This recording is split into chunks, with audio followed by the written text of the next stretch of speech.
Question हमारे पास ये था कि एक्सेलेरेशन ऑफ पी इज, अब डायग्राम जो आपके पास बनी हुई है उस डायग्राम के अंदर देखें कि उस डायग्राम में हमारे पास पी क्या है, पी प्रोजेक्शन नहीं है। अगर आप पी को देखें तो पी वो पार्टिकल है जो सर्कल में रोटेट कर रहा है, ये पॉइंट पी है जो यहां मेंशन है। तो अगर ये पॉइंट पी है तो ये तो वो पार्टिकल है जो सर्कुलर मोशन के अंदर है। और प्रोजेक्शन कहाँ है? प्रोजेक्शन को अगर आप यहां पर देखें तो इस डायग्राम में प्रोजेक्शन के लिए दो उसने पॉइंट यूज किए। एक उसने यूज किया हुआ क्यू अलोंग वाई एक्सिस के लिए और एक उसने यूज किया हुआ एन अलोंग एक्स एक्सिस के लिए। अगर तो वो क्यू और एन की बात करता तो तब आप प्रोजेक्शन की एक्सेलेरेशन का आंसर देते।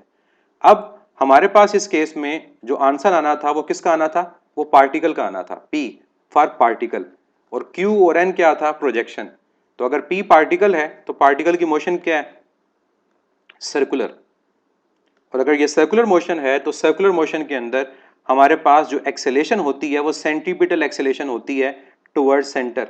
ये है ए पी, और किसके इक्वल होगी? ये इक्वल होगी वी स्क्वायर ओवर आर के। और हम जानते हैं कि हमारे पास जो रेडियस है आर वो किसके इक्वल है? वो एम्पलीट्यूड के इक्वल है। चाहे हम जिस मर्जी एक्सिस के लॉन्ग देख लें, ये आर जो होगा ये एम्पलीट्यूड के इक्वल होगा। तो आंसर क्या आएगा? V square over x naught. तो करेक्ट ऑप्शन क्या है? अल्फा। अगर इस क्वेश्चन में मैं आपसे एक्सेलेरेशन पी की ना पूछता, एक्सेलेरेशन में क्यू की या एक्सेलेरेशन एन की पूछता, तब आपका आंसर बीटा होता। क्यों? क्योंकि जो हमारा प्रोजेक्शन है वो क्यू है, या प्रोजेक्शन क्या है? एन, और उसकी जो एक्सेलेरेशन होगी वो टुवर्ड्स मीन पोजीशन होगी। और ये किसके इक्वल होती है? ये हमारे पास इक्वल होती है ओमेगा स्क्वायर एक्स के।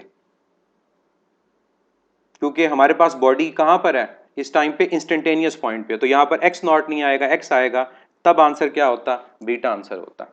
तो आइंदा कभी भी एक क्वेश्चन आए, चाहे एक्सेलेरेशन से रिलेटेड या वेलोसिटी से रिलेटेड, तो आपने देखना है कि आपसे पार्टिकल की वेलोसिटी या एक्सेलेरेशन पूछ रहा है या प्रोजेक्शन की पूछ रहा है। अलोंग एक्सिस जो पॉइंट्स हैं वो प्रोजेक्शन है, और सर्कमफेरेंस के ऊपर जो पॉइंट है वो क्या है? वो पार्टिकल है।